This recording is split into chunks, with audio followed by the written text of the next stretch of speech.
Hello and welcome to a special Soul Talks podcast. My focus today is it's really on my thoughts and my feelings having been a guest at Isioma Asiodu Otubo's 40th birthday celebration. It wasn't an ordinary birthday or book launch because it was a combo event. There was just something about the atmosphere. I don't know what it was. From the moment I stepped in there, you could really feel the genuine love and care in the room, that everybody that was there genuinely wanted to be there. I mean, generally, you tend to think that when you go into an event. But what I'm trying to say is that sometimes when you go into an event, and all of that, especially when it's a large crowd, you just get this sense that people are just there for the event. It's just a thing. This, no, the people who were in this room, it felt like they were there with their heart. Do you understand? And it was just a blessing to be there. I was trying to think back as to when did I actually connect with Isioma for the first time in Shell, because we were both colleagues in Shell. That's where we met, and she still works there. I have retired, and I can't place it, but I'm almost sure that it probably had to do with the Shell Women's Network, which eventually became Women in Shell. That must have been where the point of connection was. But then I track back our communications on my phone, and old emails I could still track on my phone, because I still have I bought my work phone because I didn't have any other line, so I basically still have my work phone. And so I looked, and I can see all the mails that we exchanged over the years, and it just it made sense why I felt this, why I knew I was not going to miss this event.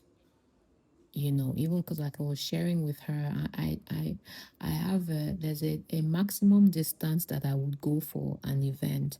So you have to be very close to me or somebody I really care about to exceed that maximum distance, i.e., to travel for an event. I don't usually, and to attend this particular event, even though, while compared to other people where they're coming from, for me it still felt like it was a long journey, but I didn't care. I was so looking forward to it from the moment that she gave me the heads up, and I also love that about her, the advance notice, ample time to make sure that you can block your calendar date.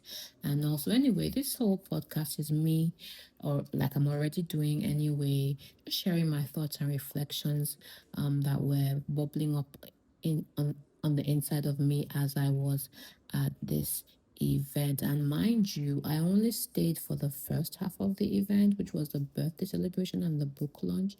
There was an evening of praise and worship that happened later on in the evening that I didn't stay on.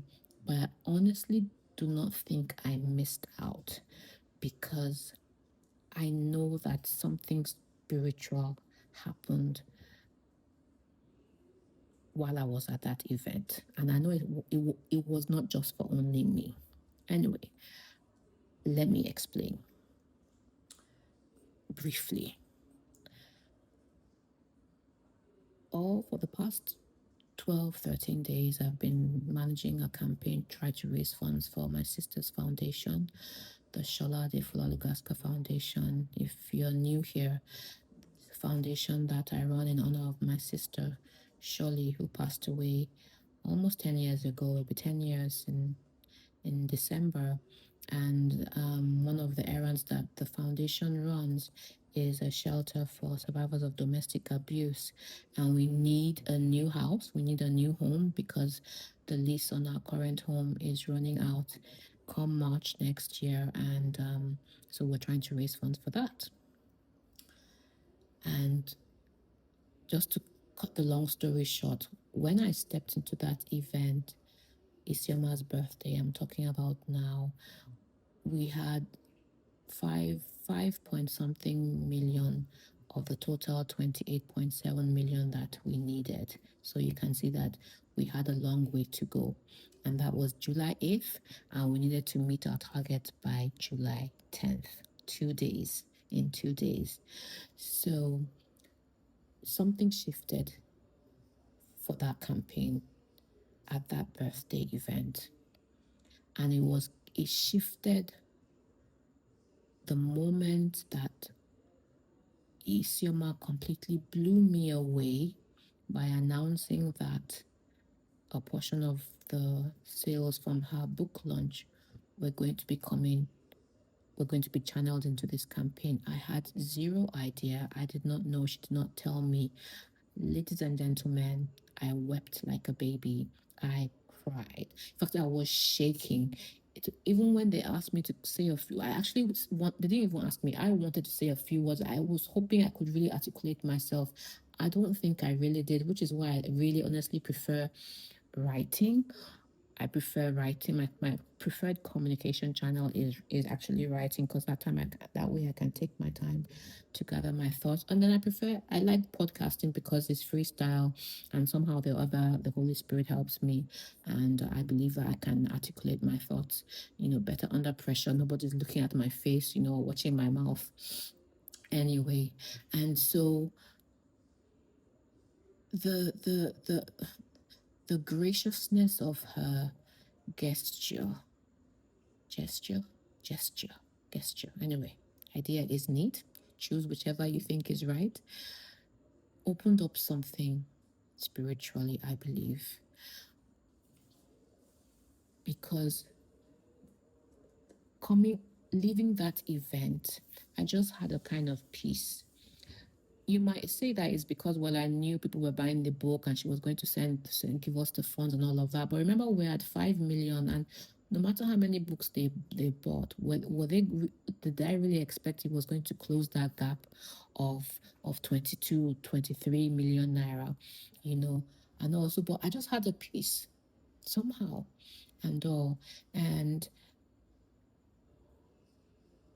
I wasn't wrong in having that peace because it was from that evening of the 8th into the 9th and into today, the 10th, that things just took an overwhelming turn in terms of how inflows were coming into the fund, to the point where, to the glory of God, I am talking to you now with that peace even more solidified in my heart, knowing that we have the funds we need to secure this new lease for 3 years. Do you know the peace that brings to know that we have a better property, you know,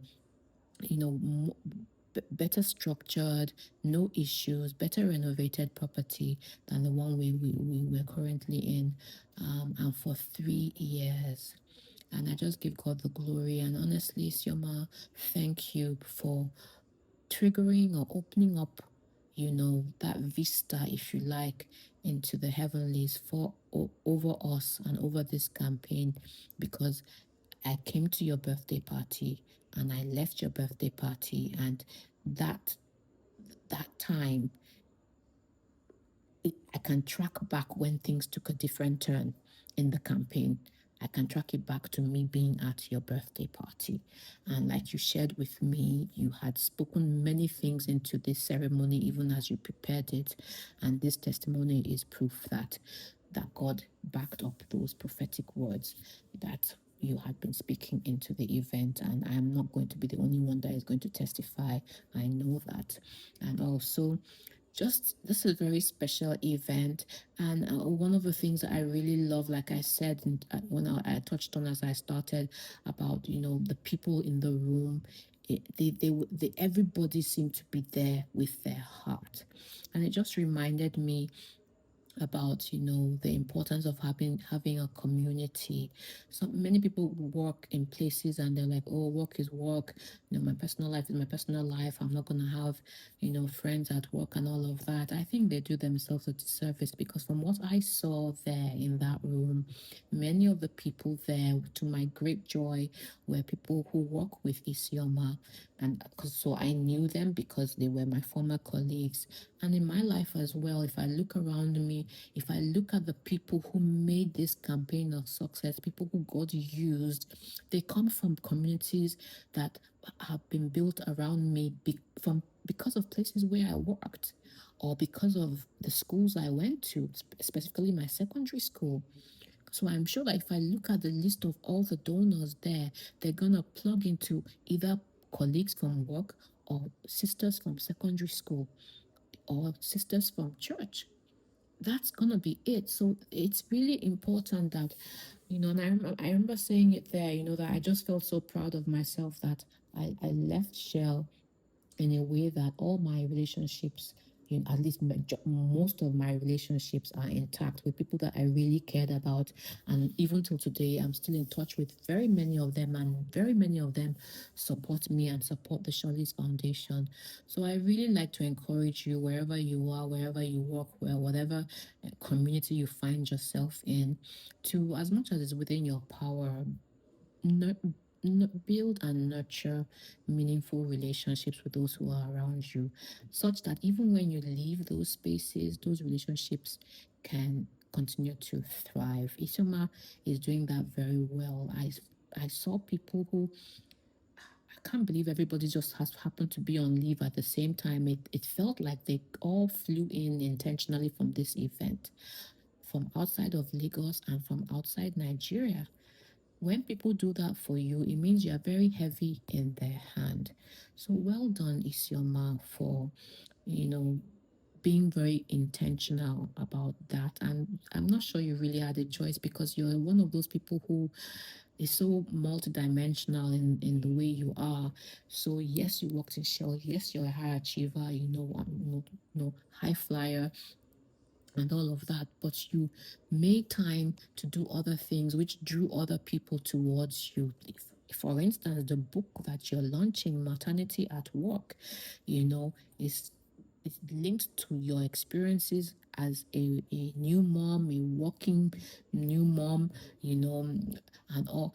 It's based in work, but it's you taking out of your personal time to do something that will benefit working women anywhere, not just in your organization, but wherever they find themselves. This is a book that is going to bless them. And it takes a lot for someone to do that. I remember many times people will ask me, well, how do you have time, to do shell work and to write and to do this? And I'm like, it's this is just part of who I am.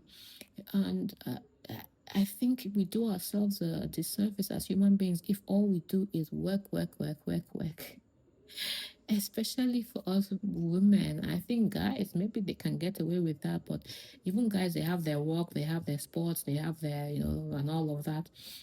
But anyway, this is for the women, because I think God has blessed us with so many talents, and we can't deploy all of our talents just towards achieving goals for work, or achieving success for an organization, and not be able to use any of those gifts and talents in our personal lives and to bless people outside of work, because God did not put us on the face of this earth just to be, delivering for a business, or to be achieving in a business, or running a business. God has put us here, and He has put a destiny in us. And when God puts a purpose on you or gives you a destiny, it always is about other people. It's always about how you're going to touch other people. So, congratulations, Isioma. You are living that life. Nobody says it's easy.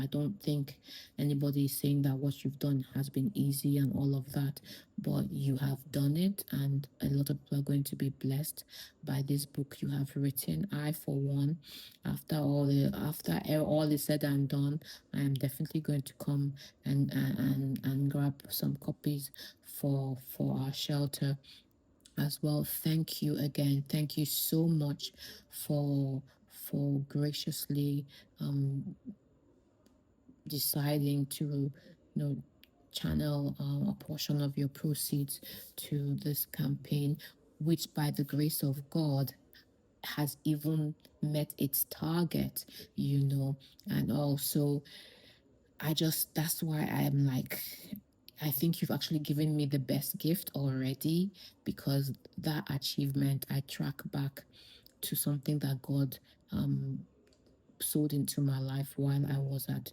your event. It was really good to see your husband and your children there with you. There is nothing like having that support, as a woman, when you're doing something and your family is there to support you. It's really fantastic. So kudos to your hubby for being there and being so hands-on. I met him for the first time yesterday. I actually did not know you were a shell couple. I did not know that, and yeah, so it was good to meet him and see him on ground and see him supporting you in that way. Listen, guys, maternity at work. Everybody needs to get at least one copy. Whether you're a guy, whether you're a woman, you need to get a copy. If you're working, you need to get two copy, especially as a woman.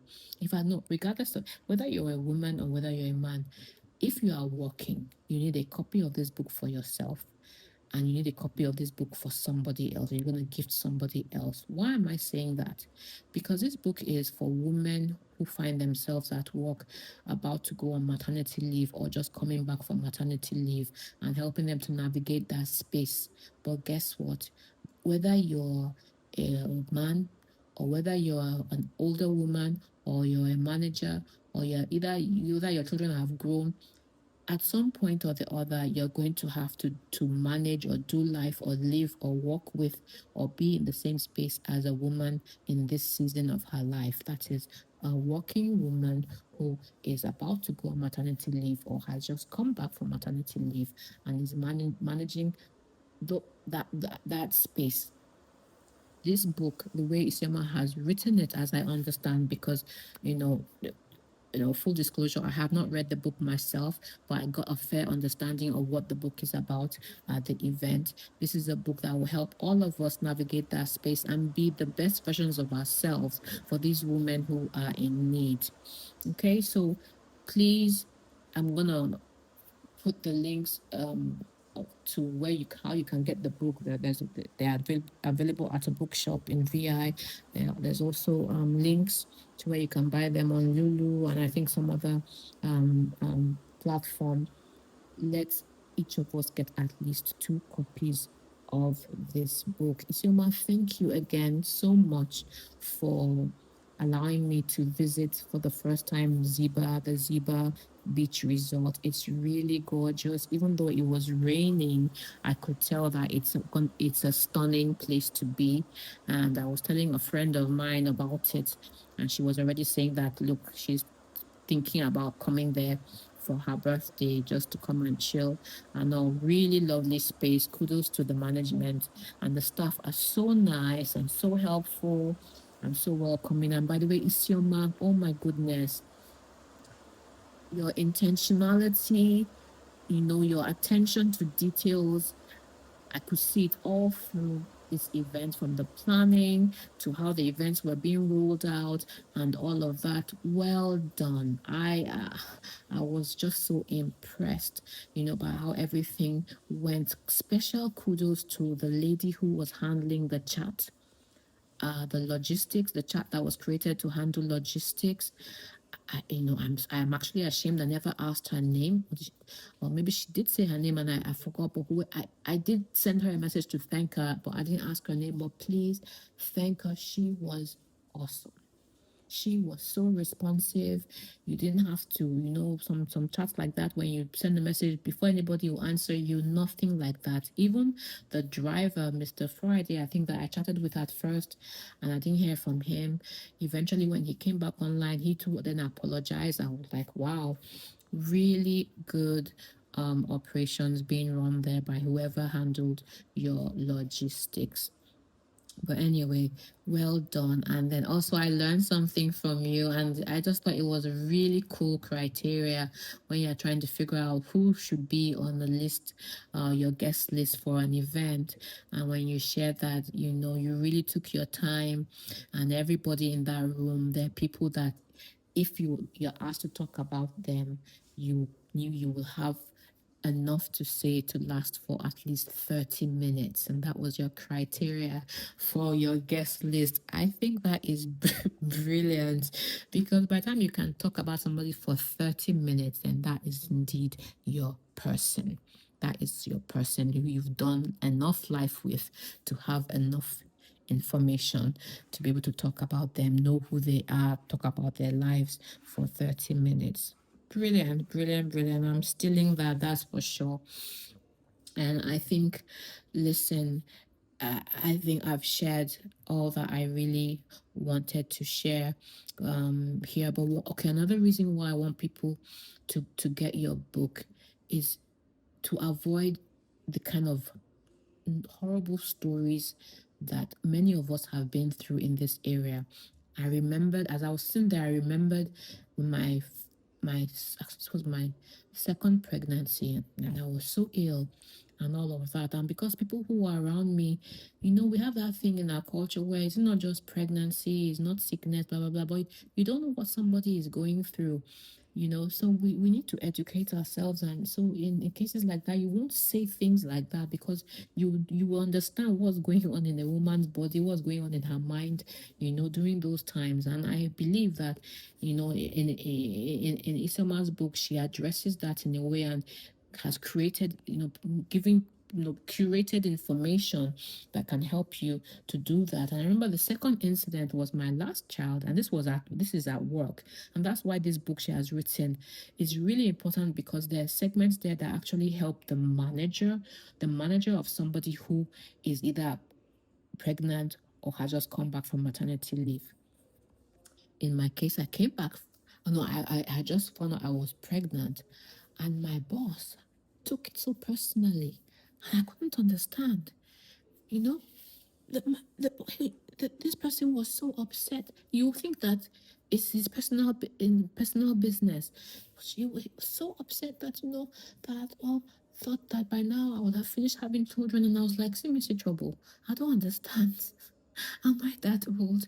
But such an awkward conversation between a manager and his staff to be having.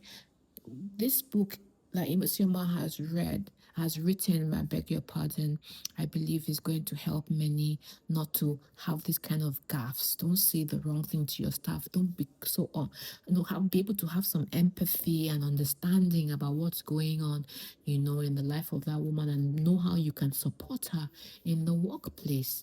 Oh my goodness.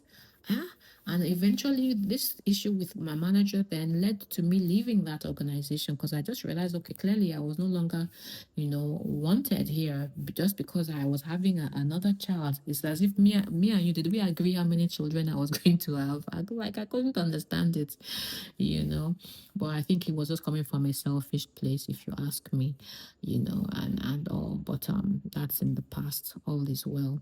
I had my child, and that said child is now 22 years old, right? Yes. So glory be to God. And I think even me leaving was also part of God's plan at the end of the day, because I needed to move on higher with my life. And if that didn't happen, I was in my comfort zone. So there needed to be a bit of shaking. Okay. I think, guys, I hope that something I've shared here piqued your interest or got you reflecting or made you smile and all. But I want to dedicate this special podcast, of course, you already know, to Isioma, my sister Isioma, as you do. Otugo, happy 40th birthday, my queen. Thank you for all the ways that you made me feel seen and valued, and all the many ways you've also helped me with the foundation. You know, I suspect that even some of the times that the women in Shell invited me to share about Shirley's foundation, I suspect you had something to do with that. I'm confident that you probably had something to do with that behind the scenes. I'm really grateful, and I just wish you all the very best as you continue to build your career in Shell, even as you continue to make sure that you do all the other things that God has called you to do and be on the face of this earth. God bless you. God bless your family, your husband, your children. God bless your parents, your siblings, and your wonderful, wonderful friends. All those ladies who were in the choral, blouses and all, and were just so present and so intentional and so full of love, like genuine love. I don't think anybody in that space was just there, you know, just to tick a box or just to show face or whatever. They were there fully invested in making your day special. And that speaks to the kind of person that you are. Sis, God bless you. Happy 40th birthday. And may this your new year be one of the best years ever. In Jesus Christ's name. Amen. Okay, ladies and gentlemen, thank you for your patience listening to the very end. My name is Salt. You've been listening to the Soul Talks. I am checking out now. I bid thee a very lovely weekend. See you on the other side. Over and out.